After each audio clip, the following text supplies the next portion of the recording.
Hello and welcome back to the When You're Podcast, the podcast for when you're doing anything. Today we're talking about when you're watching The Iron Claw.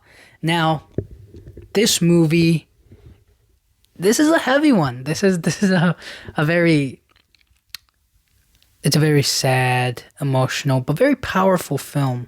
There were so many moments I was watching it where I kind of paused it and I kind of was just like reflecting on the situation or like on the scene at hand. Usually I just like watch it all the way through, but this is my first time watching it. I knew what it was about. When the trailer first came out, I was like, oh snap. And I was like, Zac Efron, Jeremy Allen White, and other people. I mean, not other people, but like other actors on there. But like the Zac Efron was the main focus of it. But anyways, I was watching it, and there were certain moments where I just had to pause it. There were certain moments where, not because it was too heavy, I could honestly, watching it all the way through and then just being done with it, that would have been the better thing. But because I felt like in that moment, sometimes I like to watch these movies or like those deep movies, and I like to take a break, or not a break, but kind of like, in my mind, play the scenario into my... Like if I was in that position, you know what I'm saying? Now usually I tend to do it sometimes when I'm like rewatching it, or for the most part I don't really do it for films, but for this one I did because I don't know, it felt like there were certain moments in it that I was just kind of like, obviously the movie isn't like an exact one-to-one of like how life, of how it happened in real life, but they kind of like break it down into simple bits. But what I'm trying to get at here is that when I took a break from it, or I took a pause from the whole, from the movie, I think I was just kind of working it in my mind, like, okay, if I was in that place, in that time, and that, you know what I'm saying, if I was there, how would I react? How would I handle it? How would I, how would it affect me? Or how would I carry it? Would I do well? Would I do bad? And it got to the point where I was just kind of like,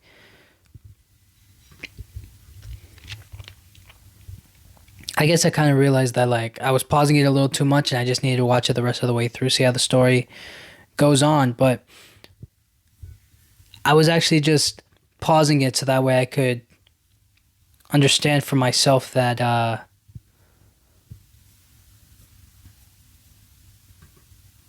try to understand that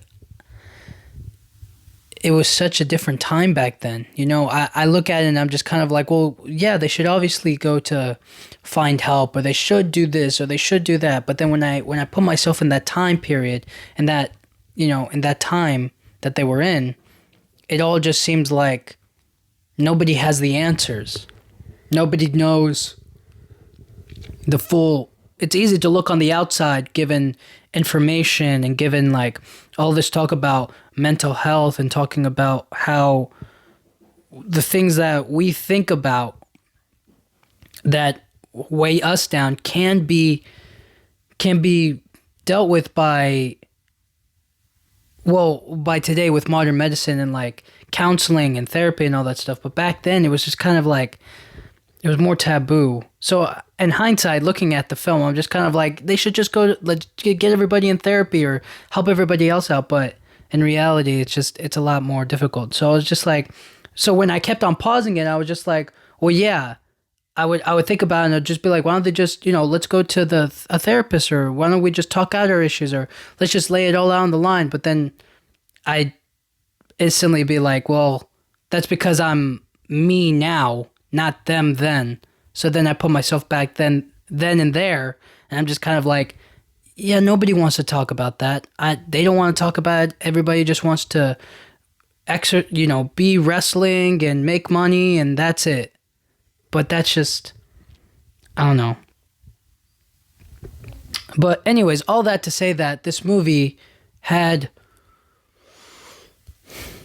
so many good moments. It had so many, I mean, it's obviously a tragic film, but it's also it's tragic because you can see, or I could feel from the movie, the sense of pride and joy that the brothers, the Von Erichs, had for one another. You know, all of them were very focused, and they were all very dedicated to one another. They were all there to help and to work together to achieve a goal. So, anyways, the beginning, the beginning was good. It was a nice start, and because the introduction starts with the dad, how he started in wrestling, how he began this quote unquote family saga of wrestlers. You know, he did it for himself or as a way to provide for his family. It wasn't something that, like, not that it wasn't something that he didn't want the kids to do or his sons to do, but it was more of like, well, this is just something that I did, you know. You don't have to follow down that same path, but you do need to, you have to find something. There has to be something out there for you, you know. And I guess they just kind of gravitated towards him. They admired their father's strength and what he was capable of and what he could do. So they naturally were just like, let me follow. Let me do what he does. And we kind of see at the beginning how rough and dark and how tough he gets, you know? And in a lot of ways, it kind of shows us, because no, he's not the protagonist. And in a lot of ways, I guess you could kind of look at him as the antagonist. He's kind of the bad guy of the film, because a lot of the pressure he puts on them kind of crumbles them down from the inside out. So I feel like it was just a powerful beginning to see that, like, how brutal and how tough he is with his opponents. And then I guess there are moments where he shows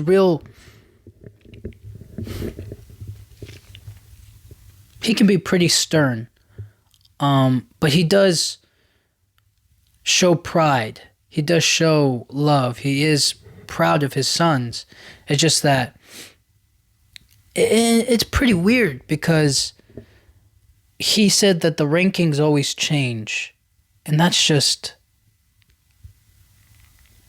a gut punch. That really, because it's all of them just trying to seek his approval. And I didn't like that. I was just kind of like, why would he say that? Or like, why? It didn't make me feel good hearing it. Imagine being there. But that was kind of the introduction to the family, sort of, to speak. And I talk about the dad mostly because Kevin is amazing, and Zac Efron, who plays Kevin Von Erich, who is also the living Von Erich brother. He's overcome a lot, but I think Zac Efron did a great job of displaying or showing the inner conflict, the difficulties,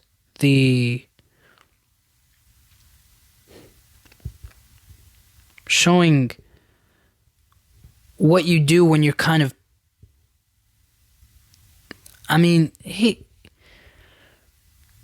okay.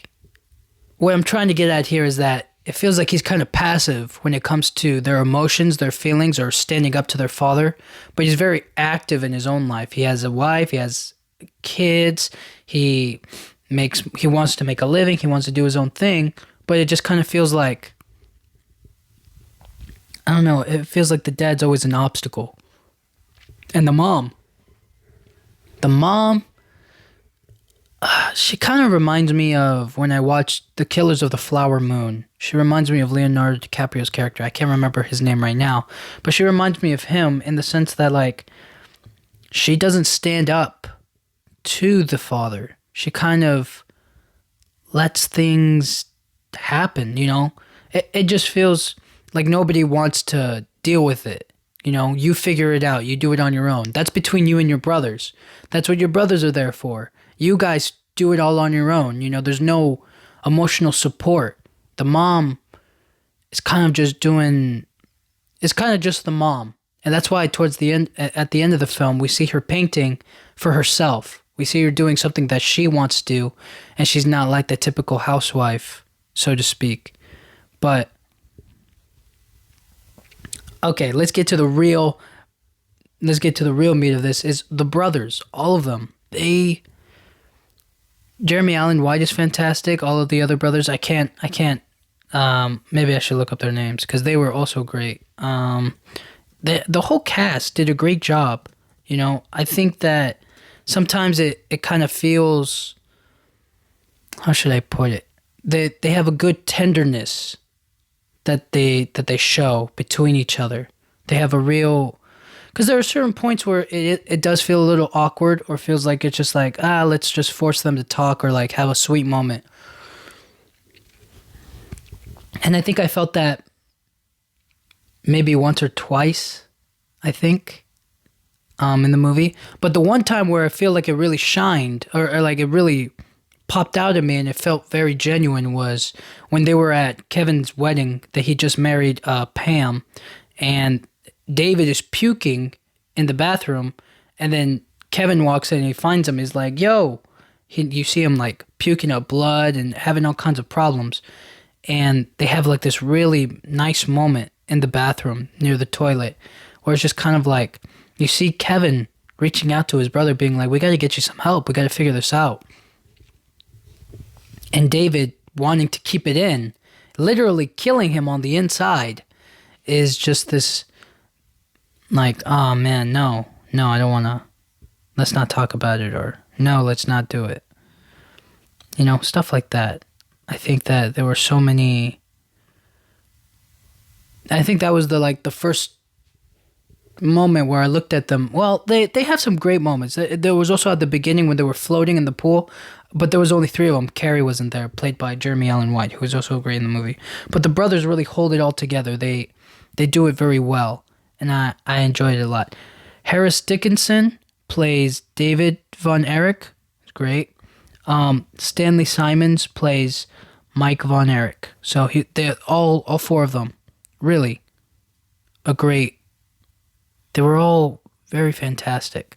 So, long story short, these brothers hold the movie up, and they're the real tragic, or they're the sad stories that this movie tells, because they had so much potential or so much that they could still do.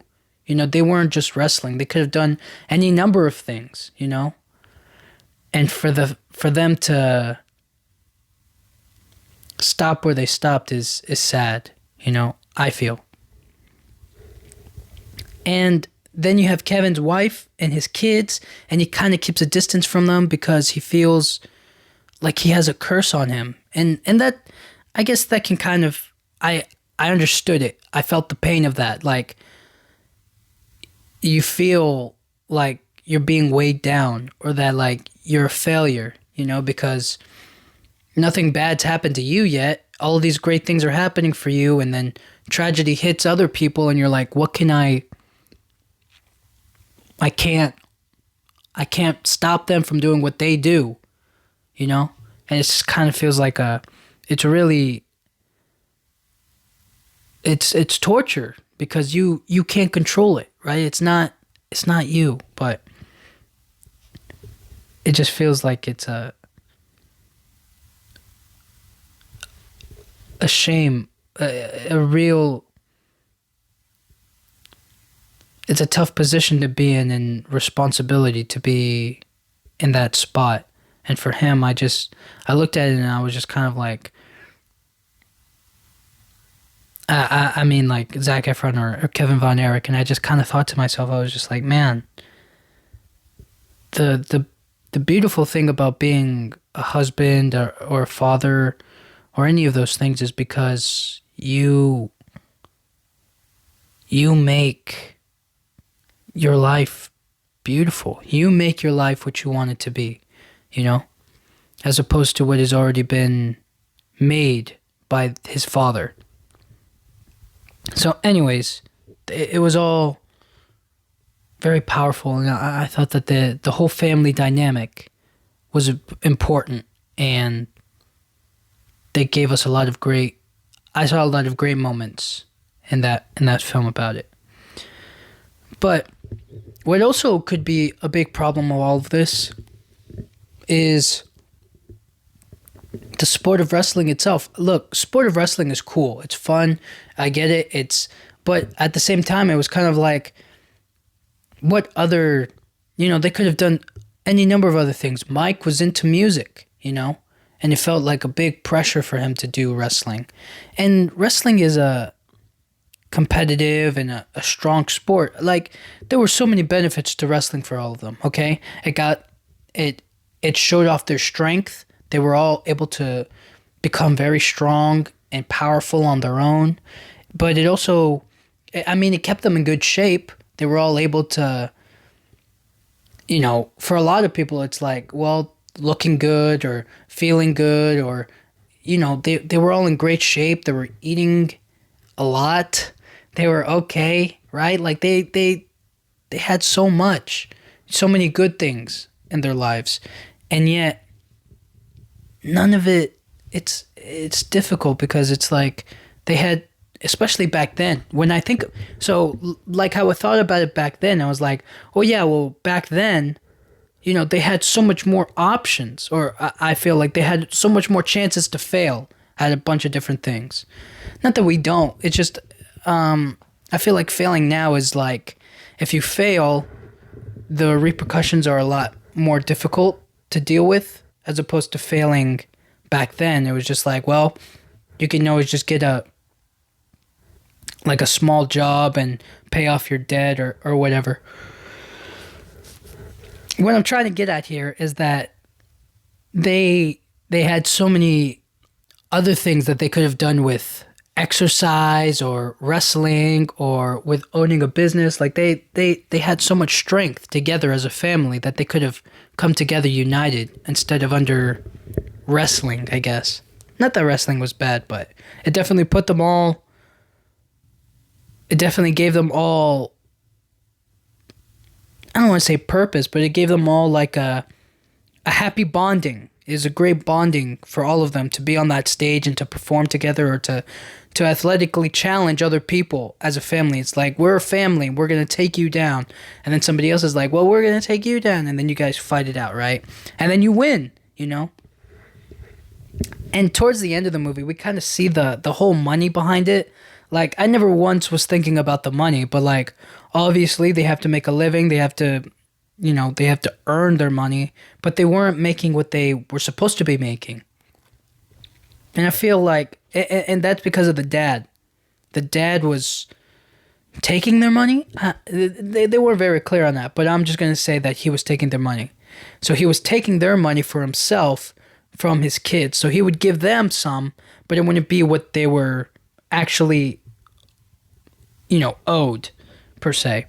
And I guess that just comes with it, right? Like they were living with their father, like he owned the business, so he gets to decide and whatnot. But like, it is unfair, unfortunately. But I don't know. I feel like the money aspect wasn't. It hurts, but it's not what I was most affected by. I wasn't like, yeah, they can make money, that was my mentality, is like, they can make money, they're fine, but it just feels like, oh, I could have been making more and he took it from me. It's sad. So the overall sport and the competition of it kept them all challenging each other. And there was this moment where they were all going to, where it was Mike, Kerry, and Kevin, and they were all going to go for the heavyweight world title championship belt. And Kevin is the first one to say, I'm going to do it. And then Kerry speaks up. He's like, I want it too. I want it for David. And then they flip a coin to decide. Oh, you can't. That was such a weird way to decide. It didn't seem. It felt like, because Kevin was the one who was initially supposed to get it. They passed over on him. Then the dad chose David to take it next. Then he dies in Japan. And then Kerry ends up being the one to win it, to bring it home. But the pressure just weighs on him. And Kevin lets it happen, like a good older brother. He's there for his brother. for Kerry when he wins it. He's there for him after. And then tragedy hits, you know? It's so sad to think about that. And the tragedy it started with David. Well, it actually started with Jack Jr., but we'll get to him soon. But mostly, David was just... I don't know how old he was. I think he was 25. He was the youngest, I think. I'm trying to remember correctly. If he was the youngest or the oldest. At the youngest, then yeah, fine. I think Mike was the youngest.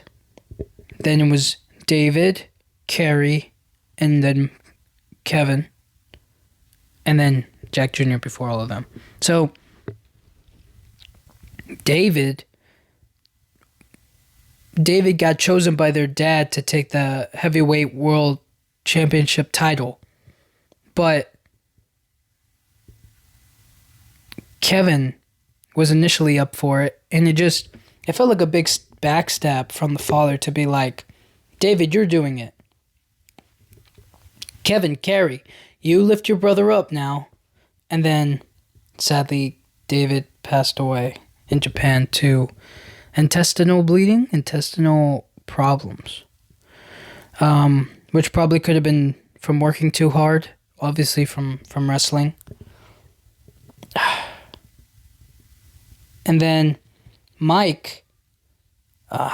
Mike. Mike is the one that really hurts. Well, they all suck. They're all tragic. But Mike was just seeing him feeling like he couldn't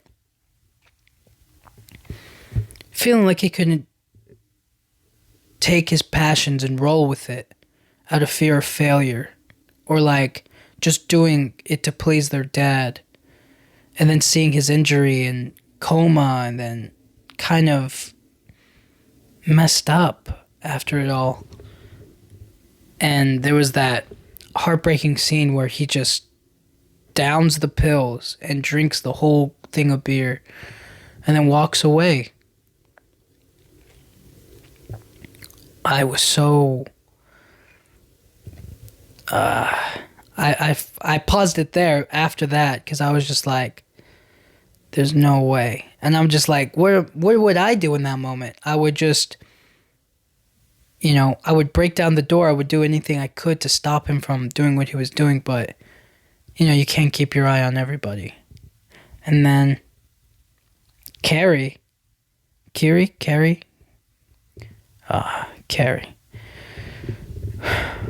There were so many moments where Jeremy Allen White has these outbursts of anger, or like short little tempers. And his confusion, his demonstration of like pain, it worked so well for me. And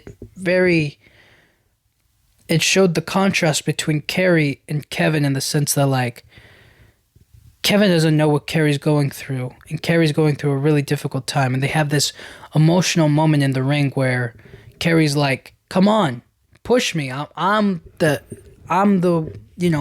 champion. I'm going to get through this. He gets into a motorcycle accident after he wins the championship belt, the heavyweight world title belt, and he loses his, I want to say his right or left. You know what? He loses one of his one of his feet. And I remember I saw that scene. Him on the crutches, going to the fridge, and the foot's just gone. I was like, oh my gosh.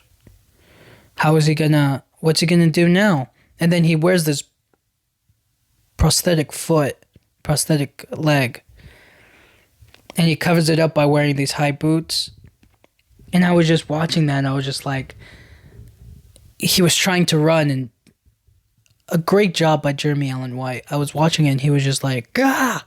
He was in pain. obviously when I'm watching the movie, when I pause it and I think about the actual person going through that, I'm like, wow, that's dedication. That's really him bleeding for his job, for the art. But then when I see it as like from an acting perspective, I'm like, he's obviously doing this on his like regular feet and he's just putting on a show. But I think that in that moment I saw the difference between like he's doing this to show us what his brother Carrie actually went through, and that constant state of pain of like trying to exercise or run or do any kind of movement on a leg, on a foot, could cause pain and would really hurt. And I thought there were going to be a lot more moments where, like, I thought they were going to show the motorcycle crash. They didn't show the motorcycle crash. Maybe because it would have been too gruesome, maybe. And then, like, obviously showing them having to amputate his foot instead of him just waking up one day and, like, scratches on his back and then we see his foot's gone.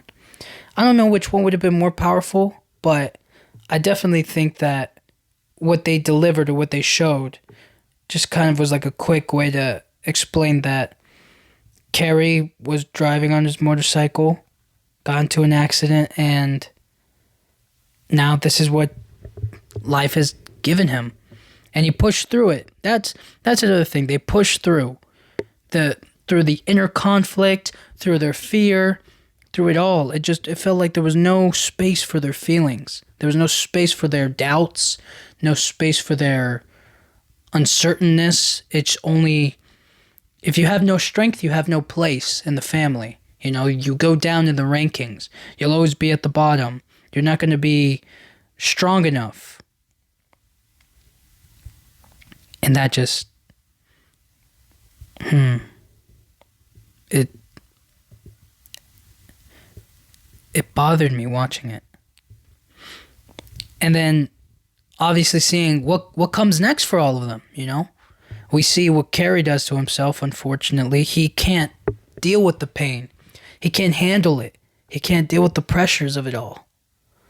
He can't deal with being without his foot. He's in constant pain. He can't walk. He doesn't want to wrestle anymore. He can't wrestle anymore. He's not, they're slowly backing away from him. He feels like he has nobody. And so he calls Kevin up and he just kind of tells him his feelings. And Kevin is just like, tell me where you are. And then I paused it there as well because I was just like, in that moment, I'm getting up anywhere, to find him. But then I think about the time that they're in and it's just like, it's not that easy to just go to wherever they are or find out like what's happening.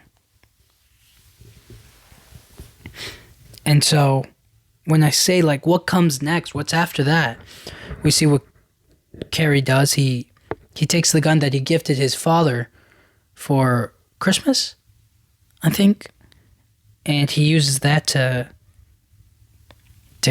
kill himself. And just, it's awful.